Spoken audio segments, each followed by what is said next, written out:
Assalamualaikum warahmatullahi wabarakatuh. Bismillahirrahmanirrahim. Alhamdulillahirabbil alamin. Wa bihi nasta'in ala umuri dunya waddin. Wassalatu wassalamu ala asyrafil anbiya'i wal mursalin sayyidina Muhammadin wa ala alihi wa sahbihi ajma'in. Amma ba'du. Al-Mukarram Al-Ustadz Kiai Haji Dr. Andes Tengku Zulkarnain MA, yang pada kesempatan hari ini tidak terlambat bagi kami para jamaah menyampaikan selamat Hari Raya Idul Fitri. Mohon maaf lahir dan batin. Taqabbalallahu minna wa minkum. Yang kami hormati Al-Mukarram Al-Ustadz Haji Rajali, yang kami hormati para pengurus, rekan-rekan pengurus Masjid Jami Al-Mujahidin, bapak-bapak, para jamaah dan ibu-ibu, para asatidzah dan asatiz yang kami hormati. Puji syukur kehadirat Allah Subhanahu wa taala, di mana pada malam hari ini kita masih diberikan kesempatan oleh Allah Subhanahu wa taala berupa nikmat sehat, nikmat iman, sehingga kita bisa hadir di masjid yang kita cintai ini, Masjid Jami Al-Mujahidin, di mana setiap Ahad malam Senin kita adakan taklim yang insyaallah untuk pada malam hari ini alhamdulillah guru kita Kiai Haji Dr. Andes Tengku Zulkarnain MA berkenan hadir meluangkan waktu bagi kita semua. Semoga apa-apa yang kita langkahkan dan kita niatkan dari rumah menuju tempat ini, Allah Subhanahu wa taala memberikan rahmat dan ampunan bagi kita semua. Amin amin ya rabbal alamin. Salawat dan salam marilah kita panjatkan kehadiran Rasulullah sallallahu alaihi wasallam. Seperti biasa, marilah kita awali pengajian taklim kita pada malam hari ini dengan membacakan suratul Fatihah yang kita niatkan kepada bagi para pendahulu Masjid Al-Mujahidin, para pejuang-pejuang Masjid Al-Mujahidin, dan para jamaah yang telah menginfakkan masjid ini, baik yang sudah wafat maupun yang masih hidup, baik yang jauh maupun yang dekat, baik yang hadir maupun yang tidak hadir pada malam hari ini. Semoga Allah Subhanahu wa taala melimpahkan ampunan ala hadhihi niyyah wa ala kulli niyatin shalihah wa ila hadratin Nabi Mustafa sallallahu alaihi wasallam. Al-Fatihah. A'udzu billahi minasyaitonir rajim. Bismillahirrahmanirrahim. Alhamdulillahirabbil alamin. Arrahmanir rahim. Maliki yaumiddin. Iyyaka na'budu wa iyyaka nasta'in. Ihdinas siratal mustaqim. Siratal ladzina an'amta 'alaihim ghairil maghdubi 'alaihim waladdallin. Amin. Baiklah, sebelum kita mulai, marilah kita membacakan sholawat atas Nabi yang insyaallah akan dipimpin oleh Al-Mukarram Bapak Haji Mahmud. Inna Allaha wa malaikatahu yusalluna 'alan nabi ya ayyuhalladzina amanu sallu 'alaihi wa sallimu taslima. Allahumma salli wa sallim wa barik 'alaihi ya Rabbi bil Mustafa balligh maqasidana واغفر لنا ما مضى يا واسع الكرم يا ربي بالمصطفى بلغ مقاصدنا واغفر لنا ما مضى يا واسع الكرم يا أكرم الخلق ما لمن ألوذ به سواك عند حلول الحادث العممي يا ربي بالمصطفى بلغ مقاصدنا واغفر لنا ما مضى يا واسع الكرم يا نفس لا تقنطي من زلة عظمت إن الكبائر في الغفران كالأمم يا ربي بالمصطفى بلغ مقاصدنا واغفر لنا ما مضى يا واسع الكرم يا ربي بالمصطفى بلغ مقاصدنا واغفر لنا ما مضى يا واسع الكرم يا رب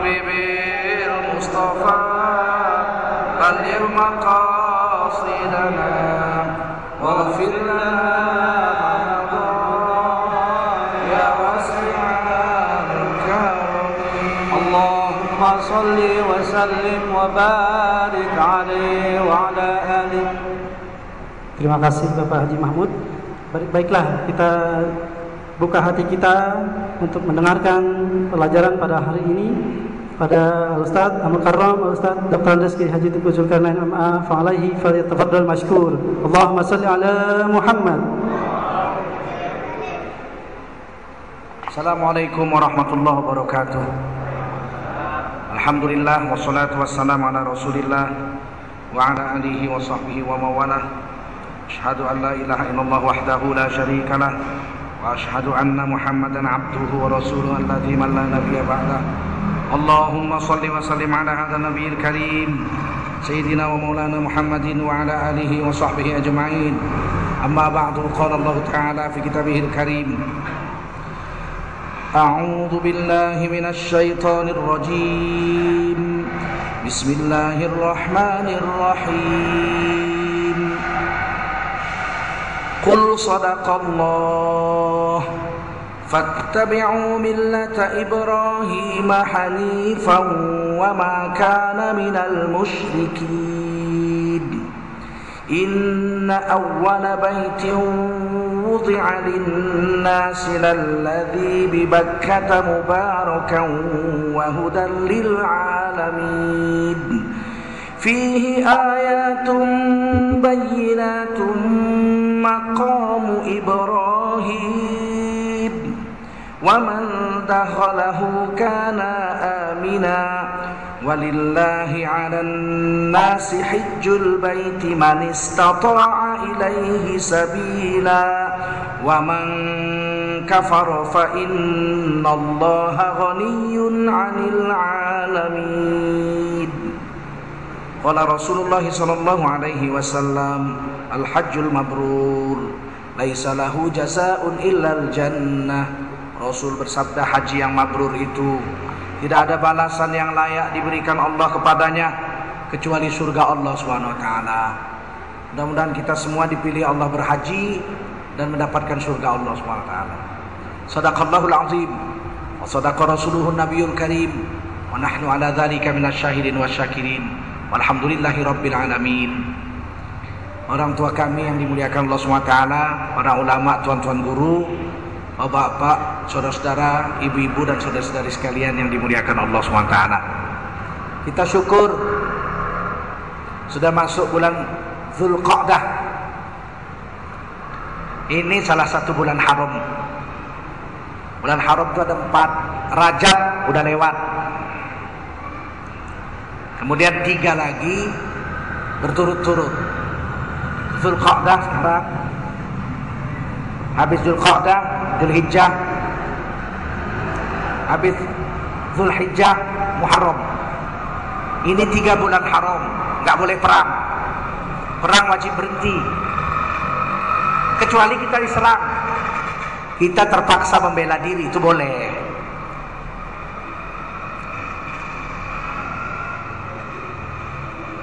Ini bulan-bulan yang agung, tentu beda dengan bulan-bulan yang lain. Bulan ini disebut bulan haji. Sebetulnya haji itu 4 bulan. Al-hajju ashhurum ma'lumat. Haji itu 4 bulan. Pada bulan-bulan yang sudah ditentukan oleh Allah. Gak boleh kita yang menentukan. Maklumat, yang menentukannya Allah, bukan kita. Dulu waktu saya masih di Medan, kira-kira tahun 96 ya, ada seorang ustadz di Jawa ini masuk Republika, masuk koran Republika halaman 1, rambutnya gondrong. Dia mengusulkan supaya haji itu dilaksanakan 12 kali tiap bulan, supaya enggak rame-rame di Mekah sana, sempit-sempitan begitu kan bahaya. Kenapa? Karena hajinya cuman sekali. Kalau hajinya itu boleh 12 kali, Januari, Februari, Maret, April, Mei, tentu yang naik haji nanti kan jadi lowong sedikit. Usulnya itu enggak ditanggapi, dianggap orang gila saja. Kenapa? Karena ini perintah Allah. Ibadah mahdoh, ibadah yang sudah ditetapkan, itu waktunya bukan kita yang menetapkan, itu Allah langsung. Sholat misalnya 5 waktu itu, nah yang menentukan waktunya bukan Nabi Muhammad, bukan kita. Makanya Nabi Muhammad pulang Isra Mi'raj itu sebelum subuh.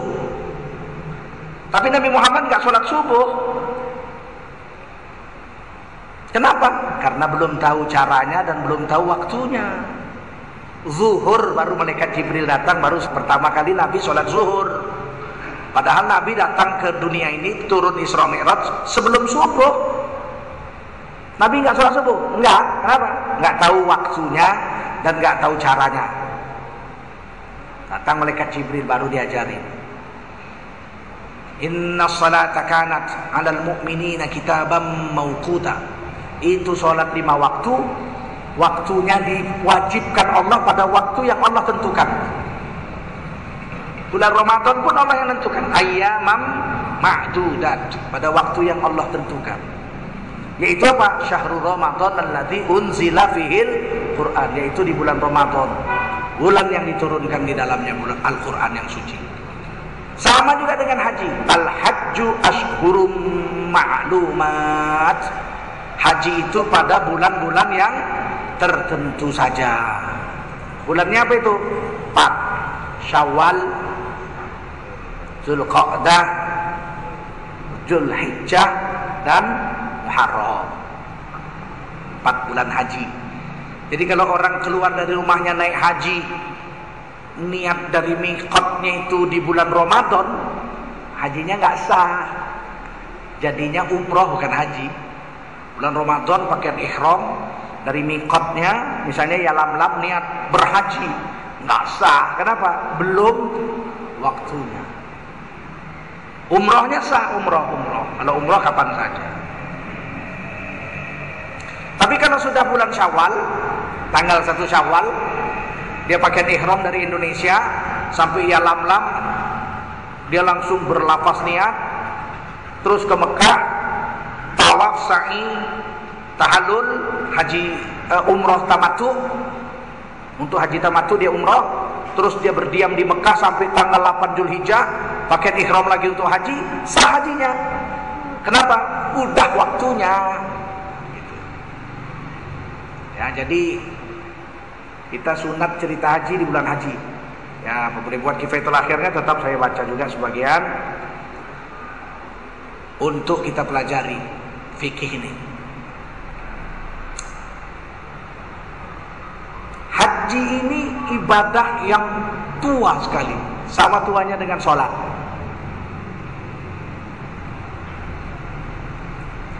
Nabi Adam turun ke dunia, langsung sholat, langsung haji.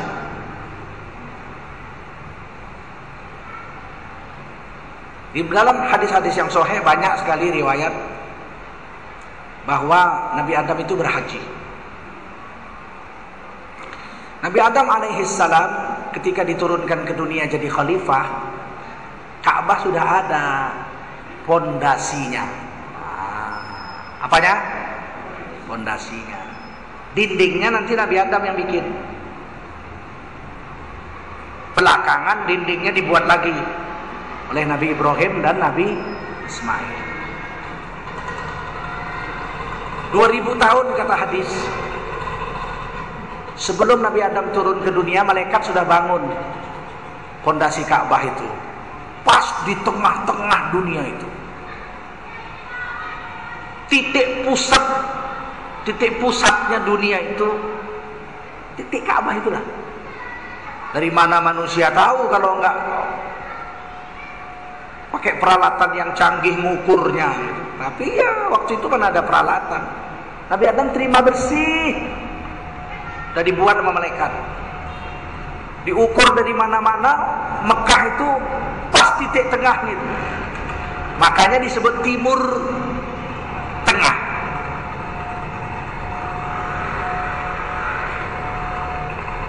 Dan di Mekah tuh agak berat. Barangkali bapak nggak merasakan. Kalau jalan kaki di Jakarta sama jalan kaki di timur di Mekah itu lebih berat di Mekah. Di Mekah itu berat jalan itu, berat. Kenapa? Magnetnya kuat. Wong pusatnya dunia di situ. Saya sering umroh, sering haji, jadi terasa berat. Berat ya di Mekah itu. Memang berat.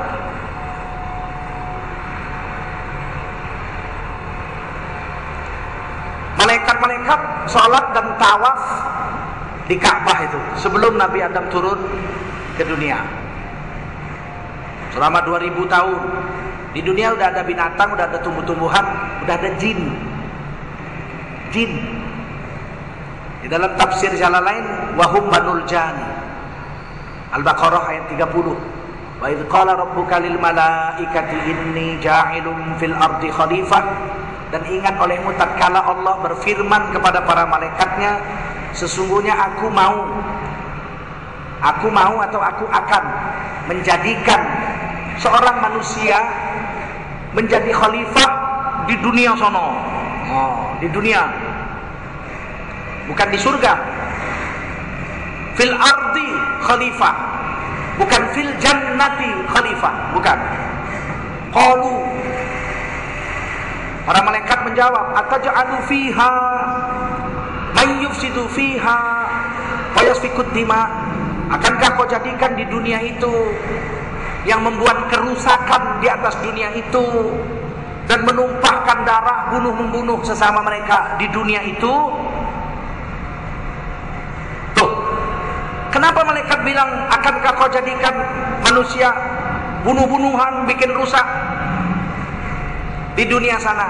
Karena di dunia sudah terjadi pembunuhan-pembunuhan dan kerusakan-kerusakan yang dilakukan oleh para jin.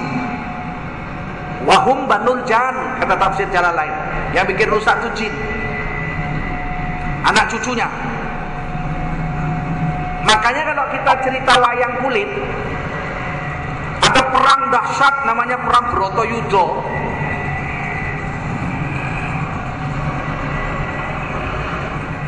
Punya senjata yang dilepaskan nyari sasaran sendiri.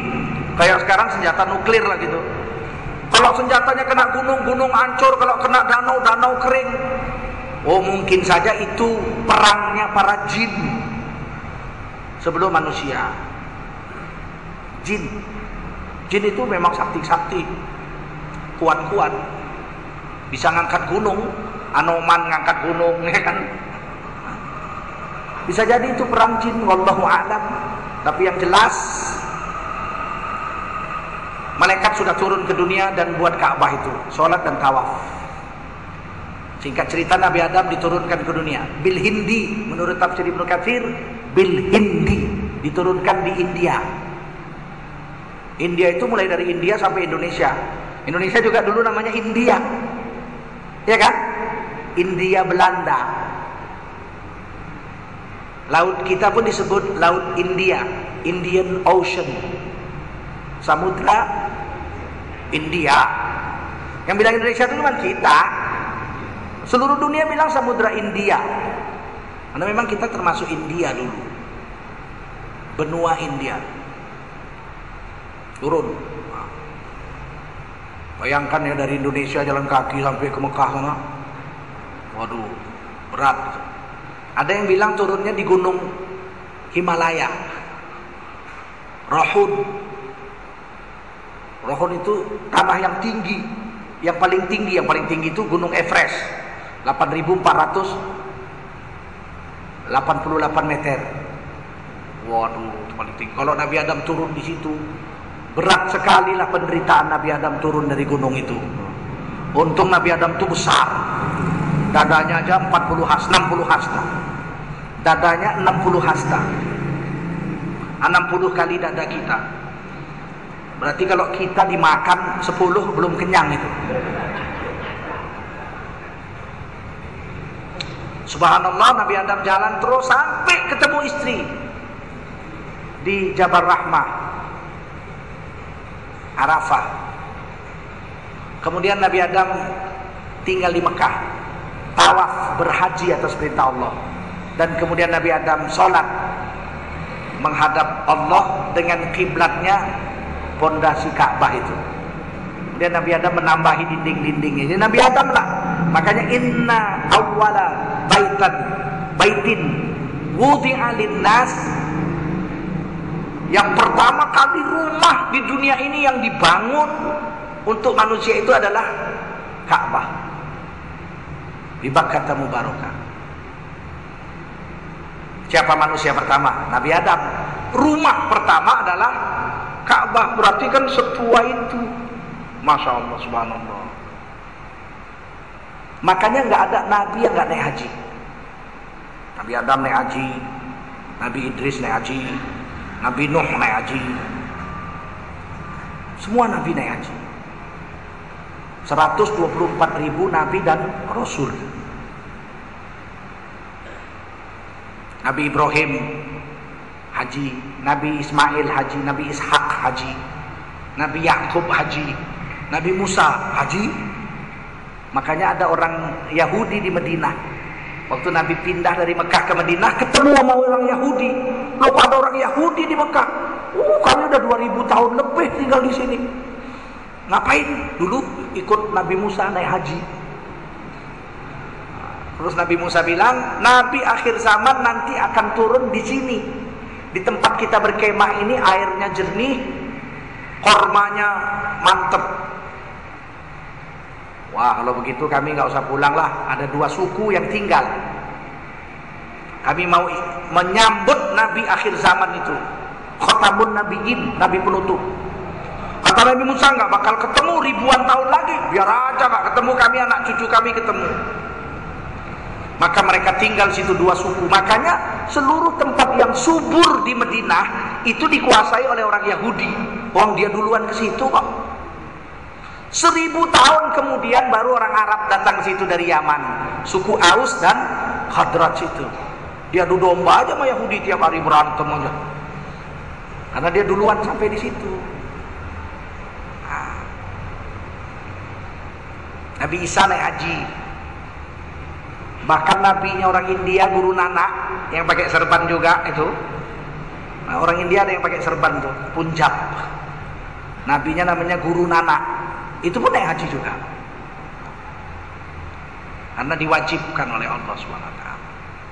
Baru setelah nanti Mekah kalah di bawah kepemimpinan Rasul, orang Yahudi berkhianat pada perang Ahzab, diharamkan orang kafir masuk Mekah. Innamal musyrikuna najas. Sesungguhnya orang musyrik itu najis. Baru mereka nggak boleh lagi masuk. Tapi nabi-nabi nggak ada yang najis. Nabi-nabi semua beriman. Semuanya naik haji. Bahkan sampai sekarang, setiap tahun 124.000 nabi-nabi dan rasul itu kalau Arafah, hari Arafah turun ke dunia. Turun. Malaikat-malaikat pun turun semua. Hari Arafah itu. Man kita nggak lihat aja. Nah, Nabi Hud, Nabi Lut semua naik haji.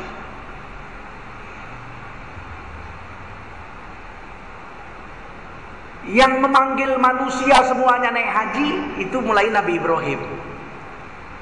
Kalau sebelum Nabi Ibrahim yang naik haji nabi-nabi, rasul-rasul, umatnya nggak ikut. Tapi setelah Nabi Ibrahim diperintah Allah memanggil semua manusia. Ya. Ini ayatnya saya baca mulai dari surah Al-Baqarah ayat 95, ayat 95. Qul sadaqallah, katakanlah maha benar Allah. Jadi sadaqallah itu perintah Allah, enggak bid'ah itu. Qul, katakan olehmu ya Nabi Muhammad dan semua umat Islam, sadaqallah, sadaqallahul azim.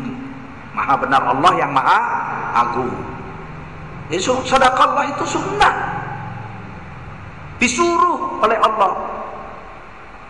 Kenapa saya sampaikan? Karena sekarang ada yang bilang kalau baca Quran ditutup sadaqallahul azim, bid'ah katanya, masuk neraka. Aduh enaknya. Nggak ada dalilnya. Ada. Surah Ali Imran, Allah menyuruh kita bilang sadaqallah.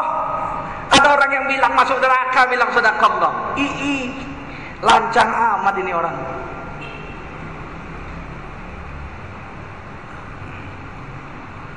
Ya, katakan maha benar Allah. Fattabi'u millata Ibrahim hanifa, maka ikutilah olehmu agamanya Nabi Ibrahim yang lurus. Sering saya bilang di mana-mana termasuk masjid ini, kalau agama bahasa Arabnya itu ad-din, itu dipakai kalau hubungannya sama Allah. Ad-din, inna dina indallahil Islam, agama yang diridhoi di sisi Allah Islam. Agama itu bahasa Arabnya ad-din kalau nyangkut sama Allah, kalau berhubungan sama Allah. Kalau berhubungan sama Nabi nggak boleh dibilang din Muhammad, din Ibrahim, keliru. Sekarang ada orang yang nggak mau bilang agama, jangan bilang agama, din, ya kan? Kenapa kalau agama rupanya? Oh, itu bukan bahasa sunnah. Agama itu sunnah, berasal dari bahasa Arab. Asal kata aqoma,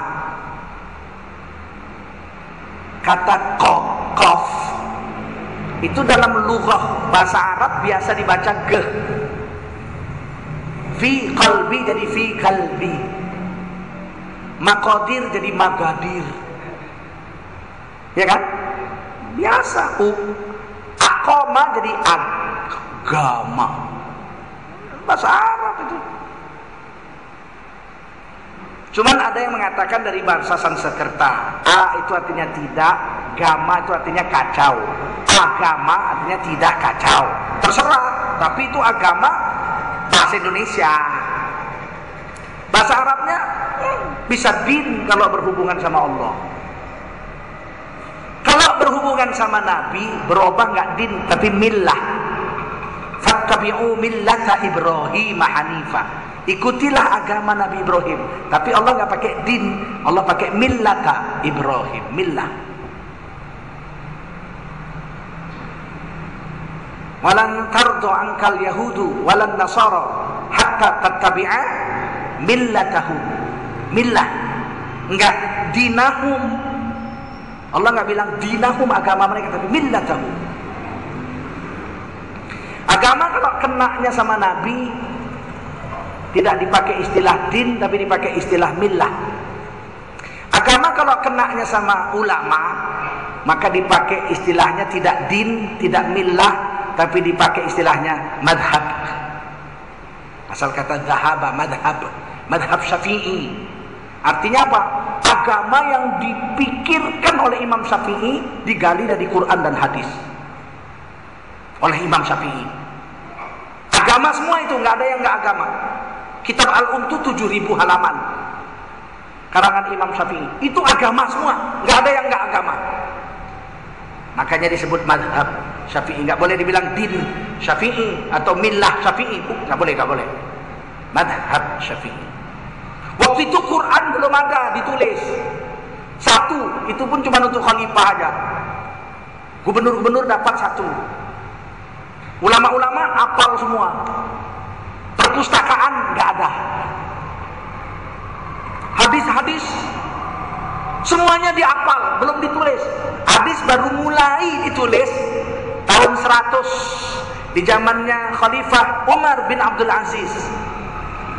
Sebelum itu nggak boleh, dilarang sama Rasul dalam hadis Muslim. La taktubul hadis, jangan tulis hadis. Uktubul Quran, tulislah Quran. Jadi nggak ada yang berani nulis hadis, bid'ah.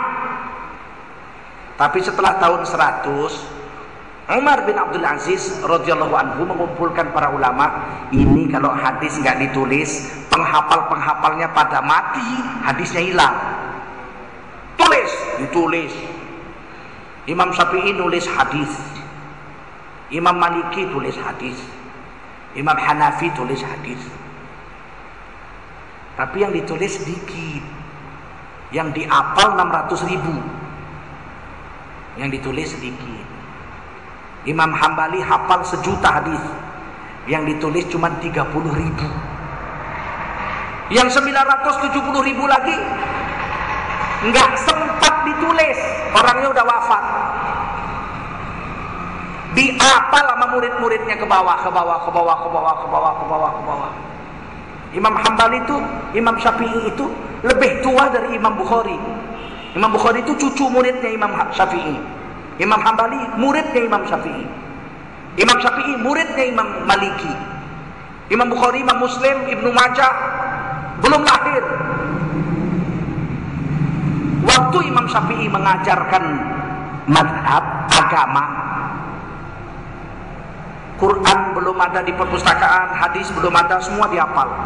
Semua pelajarannya begini ditulisin sama muridnya, tulisin. Al-Rabi' As-Sulaiman, Al-Buwaiti, nulis. Nah, hasil tulisannya itu jadi buku 7.000 halaman. Dikasih namanya kitabnya lil Imam Asy-Syafi'i rahimahullah ta'ala. Pelajaran agama dari lahir sampai mati lengkap di situ. Pelajaran agamanya itu disebut mazhab, nggak boleh disebut millah. Paham? Ikuti olehmu agama Nabi Ibrahim yang lurus. Wa makana minal musyrikin. Nabi Ibrahim itu tidak termasuk orang yang musyrik, mensekutukan Allah, nggak masuk. Nabi Ibrahim itu orang yang bertauhid, mengesahkan Allah Subhanahu wa ta'ala. Inna awwala baiti wudi'a lin-nas, sesungguhnya rumah yang pertama dibangun di atas dunia ini untuk manusia menyembah Allah, lalladzi bi Bakkah mubarakah, yaitu Ka'bah yang agung yang penuh dengan keberkatan. Wa hudan lil alamin, hidayat petunjuk bagi seluruh alam semesta. Ka'bah bukan hudan lil ardi, bukan petunjuk bagi dunia, tapi Ka'bah adalah petunjuk bagi semesta alam. Malaikat pun kalau ke dunia tawaf juga, sholat juga di Masjidil Haram.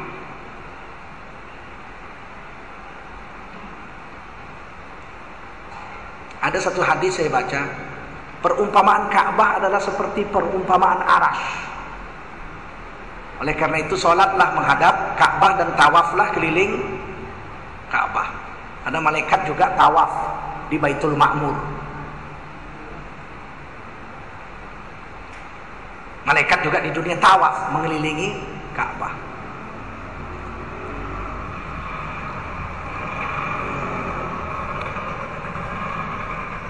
Fihi ayatum bayyinatum maqamu Ibrahim. Di dalamnya, di dalam kota Mekah yang penuh berkat itu ada tanda yang jelas, yaitu maqam Ibrahim alaihissalam. Maqam itu bukan kuburan. Orang Indonesia menyebut kuburan itu maqam. Padahal maqam itu asal kata qoma, berdiri. Maqam itu tempat berdiri. Pijak-pijaan kata orang Melayu. Kalau orang Jawa bilang anci-ancian. Ada orang Jawa sini? Anci-ancian itu apa? Bahasa Indonesianya apa itu? Pijakan, tempat berpijak. Anci-ancian. Ceritanya gini, fondasi kan sudah ada. Nabi Ibrahim disuruh membangun dindingnya. Maka Nabi Ibrahim dengan Nabi Ismail bikin dindingnya. Gede-gede batunya tentu. Batu gunung itulah dipahat, gede-gede. Sepanjang-panjang ini, kayak batu-batu balo es itu. Batu gunung. Pasang. Sampai lewat kepala kan nggak bisa lagi. Perlu tangga. Mana ada tangga di Mekah? Dari mana mau cari pohon mangga? Pohon kayu nggak ada. Di Mekah nggak ada pohon kayu. Rumput aja nggak ada. Susah cari rumput situ. Loh, gimana mau bikin tangga? Makanya nanti di zaman Nabi Muhammad Ka'bah itu dindingnya hancur, dibangun lagi sama orang Quraisy, batunya kurang, dikecilin, jadi Ka'bah itu dikecilin. Ketika umur 25 ya Rasulullah SAW itu Ka'bah kena banjir, umur 35 Nabi Muhammad karena udah kawin. Ka'bah itu banjir, dibangun dinding baru karena kurang, batunya dikecilin Ka'bah itu. Pondasinya besar tapi Ka'bahnya kecil. Nah, sisa pondasinya itu biar jangan jadi pijak-pijakan jadi dilewat-lewatin orang, dibikin dindingnya separuh aja. Hijr Ismail itu. Hijr Ismail itu bagian Ka'bah, makanya sholat di dalam Hijr Ismail serupa dengan sholat di dalam Ka'bah, nggak ada bedanya itu.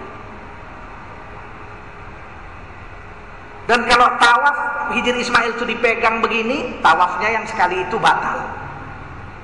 Dan kadang-kadang orang iseng tawaf Hijr Ismail dipegang ini tangannya jadi masuk ke dalam Ka'bah, nggak sah lah tawaf.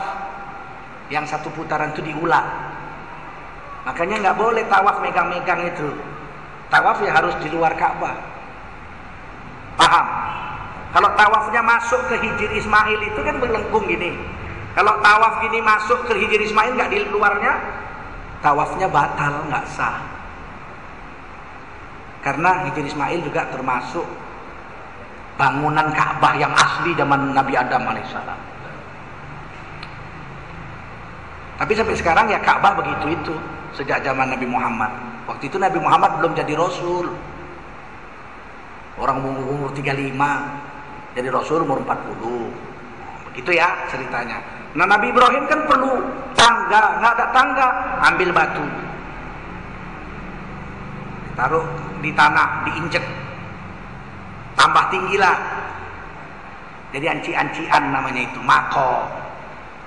Batu itu dengan mukjizat Nabi Ibrahim bisa terbang. Jadi makin tinggi bangunannya, batunya naik juga, ngapung di udara itu. Itulah hebatnya Nabi. Itu bukan kesaktian itu anugerah. Nabi Muhammad aja bisa terbang ke langit, turun lagi satu malam. Masa Nabi Ibrahim terbang pakai batu? Nggak bisa.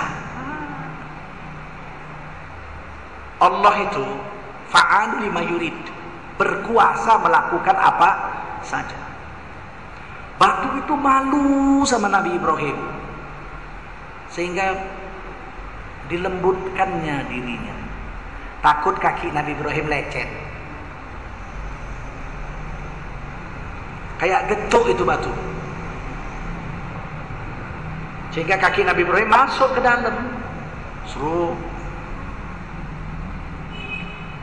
udah siap, batu itu sama Nabi Ibrahim nggak dibuang. Sayang tuh batu baik.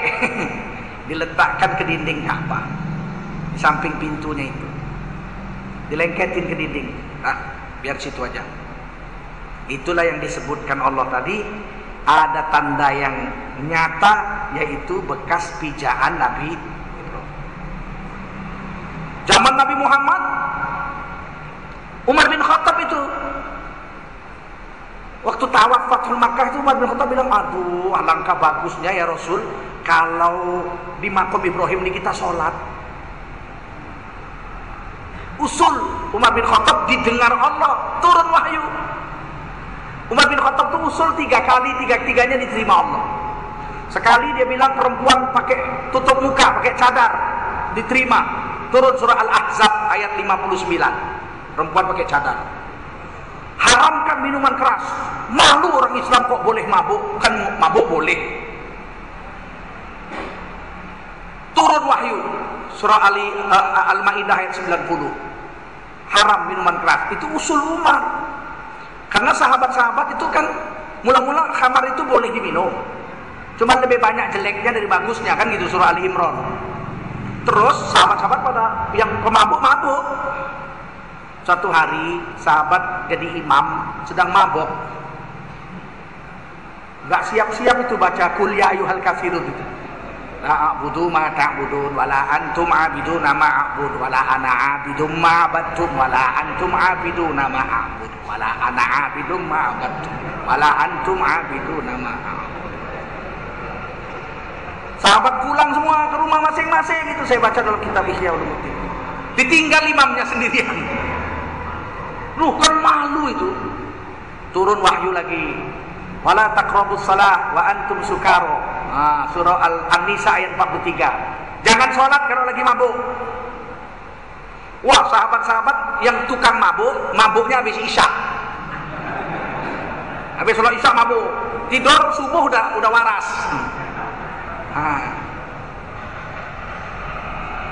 Nah, itu jelek. Ada sahabat mabuk, tabuk-tabukan sama anaknya. Orang mabuk, Umar nggak enak. Jelek amat orang Islam mabuk-mabuk begini. Datang sama Rasul, ya Rasul, haramkan minuman keras, doa sama Allah. Doa Nabi Muhammad, turun wahyu. Innamal khamru wal ansabu wal maisir wal azlam rijsun min amalis syaitan fajtanibu la'allakum tuflihun. Al-Maidah ayat 90. Maka waktu itu turun ayat, langsung kota Madinah itu 9 hektar, seluas masjid yang sekarang. Seluas masjid itu aja cuman kota Madinah waktu zaman Rasul. Itu banjir minuman keras. Semua orang dipecahin gentong-gentongnya, dibuang ke jalan. Sehingga jalan raya waktu itu kebanjiran minuman keras. Sahabat itu begitu diharamkan, buang semua. Oh begitu. Yang ketiga tadi itu pakai cadar. Jadi yang ketiga ini, alangkah bagusnya ya Rasul kalau di makom Ibrahim ini, kan batunya masih ada itu, kita jadikan tempat sholat. Turun wahyu surah Al-Baqarah, wattakhidhu min maqami Ibrahim musalla. Jadikan makom Ibrahim itu untuk tempat sholat. Maka sholatlah di situ sampai zaman Umar bin Khattab jadi khalifah. Udah rame orang naik haji, terganggu, kan lengket di dinding gitu. Jadi kalau orang sholat di situ, ke belakang rame, orang mau tawaf kan terhalang. Wah, sedangkan orang haji udah rame. Zaman Nabi Muhammad aja yang naik haji 124.000. Bagaimana zaman Umar? Akhirnya Umar bin Khattab bilang, ini batunya kita geser. Digeser ke belakang 12 meter. Itulah tempat batu yang sekarang itu. Yang geser Sayyidina Umar. Nggak ada satupun sahabat yang berani mengatakan Sayyidina Umar ini bid'ah. Nggak ada satupun yang berani mengatakan Sayyidina Umar ini lancang. Semua sepakat aja, pindah. Udah, orang sholat akhirnya di makom Ibrahim tapi mundur, nggak ganggu orang tawaf. Padahal zaman Umar itu Sayyidina Ali masih hidup, Sayyidina Utsman masih hidup, Tolha masih hidup, Zubair masih hidup, Abdurrahman bin Auf masih hidup, Bilal bin Rabah masih hidup, Abu Musa al-Asy'ari masih hidup, Ibnu Mas'ud masih hidup, orang alim-alim masih hidup. Nggak ada yang bilang Umar bid'ah, masuk neraka sampean, nggak ada. Padahal ada ayat Qur'annya, wattakhidhu min maqami Ibrahim musalla. Geser ya, geser. Zaman Sayyidina Utsman azan Jumat udah rame orang, kalau sekali azan orang terlambat orang. Atau Utsman bin Affan radhiyallahu anhu masuk waktu azan. Di mana? Di Haura. Di luar masjid dibikinkan panggung. Sayyidina Utsman azan, perintahkan muazin azan. Di mana? Di luar masjid. Dibikinkan panggung namanya Haura. Orang datang, khatib naik mimbar, azan lagi di dalam. Nggak ada satupun yang bilang Sayyidina Utsman bid'ah, masuk neraka, nggak ada. Padahal waktu itu Sayyidina Ali masih hidup, Abu Musa al-Asy'ari masih hidup, Ibnu Mas'ud masih hidup, Ibnu Abbas masih hidup, radhiyallahu anhu. Sahabat-sahabat masih banyak yang hidup. Semua setuju aja. Masa kita lebih pandai tentang agama daripada sahabat Nabi, sekali Sayyidina Umar dan Sayyidina Utsman. Maka hati-hati ngaji ini, jangan menghina sahabat, menghina Rasul, menghina Rasul, menghina Allah, jatuh murtad bisa dari Islam.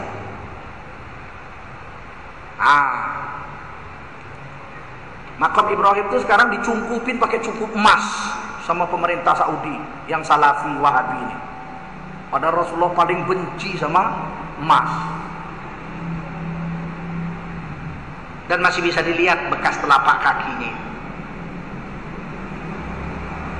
Di situ ada tanda yang jelas, yaitu makam Ibrahim. Masya Allah. Kemudian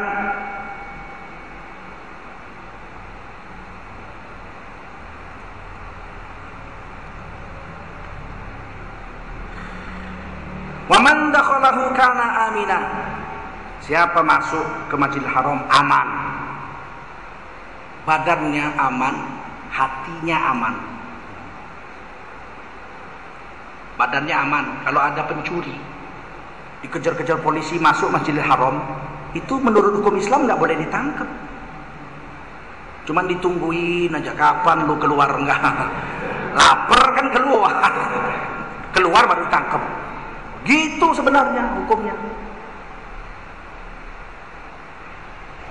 Dan orang yang masuk ke Mekah itu, masuk ke dalam Masjidil Haram, tawaf keliling Ka'bah, selain badannya aman, hatinya tentrem, aman.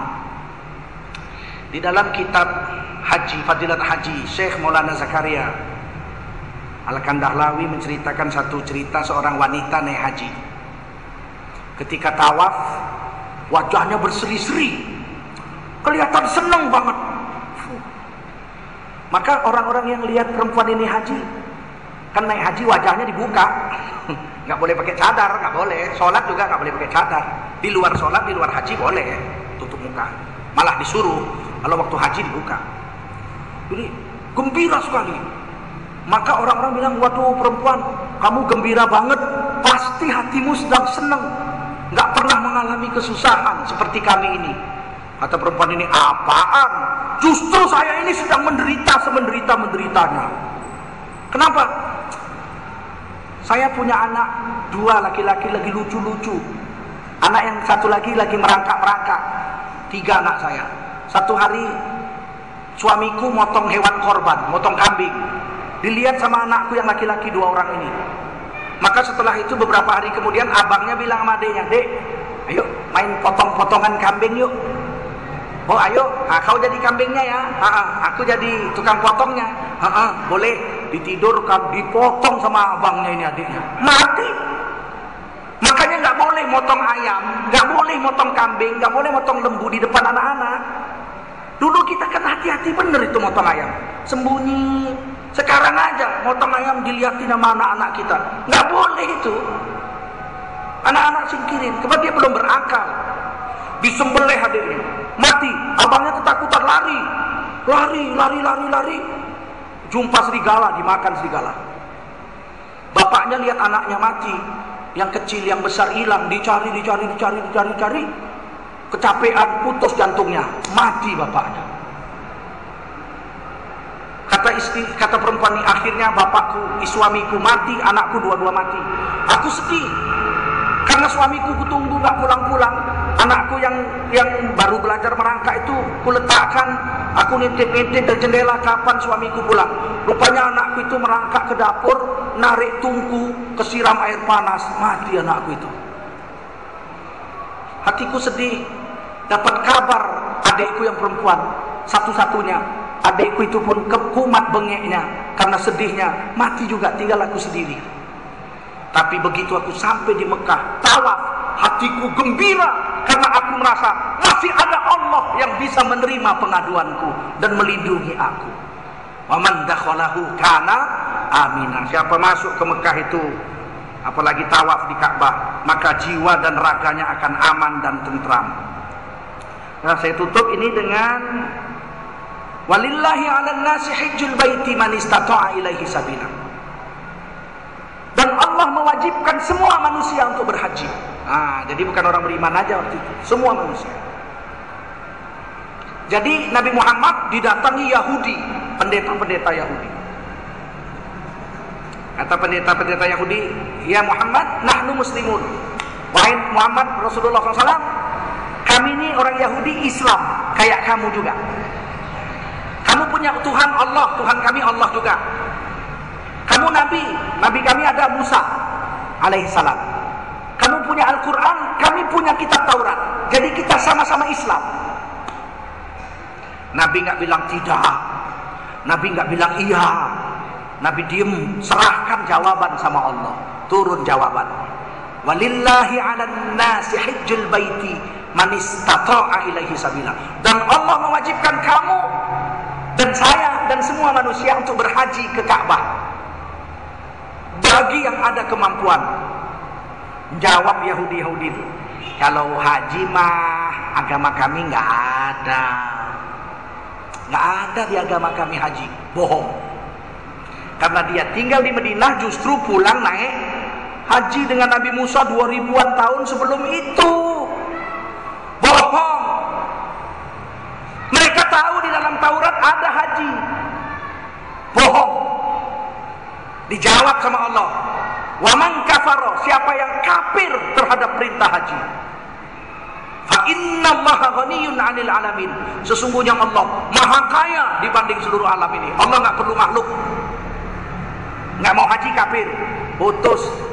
Pulanglah Yahudi itu dengan jengkel karena dikafirkan oleh Allah karena menolak syariat haji.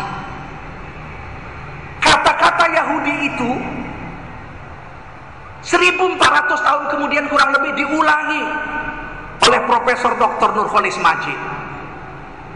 Dia mengatakan orang Yahudi dan Nasrani itu Islam, Tuhannya Allah, nabinya Musa, kitabnya Taurat.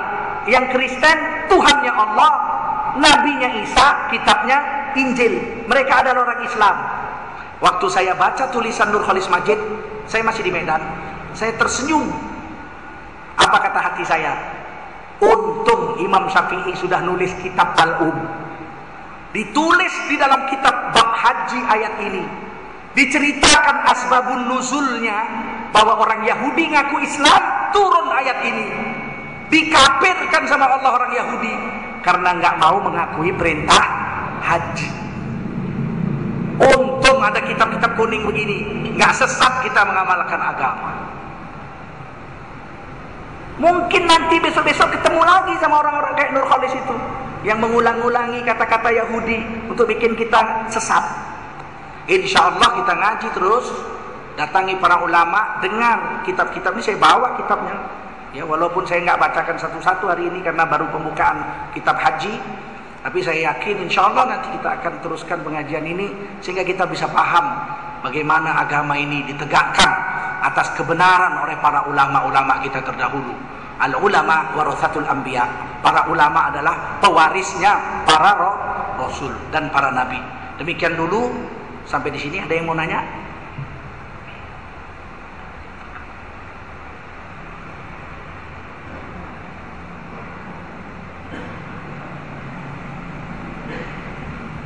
Kita tutup. Subhanallah bihamdih. Subhanakallahumma wa bihamdika asyhadu an la ilaha illa anta astaghfiruka wa atubu ilaik. Subhana rabbika rabbil izzati amma yasifun wa salamun alal mursalin walhamdulillahi rabbil alamin. Wassalamualaikum warahmatullahi wabarakatuh.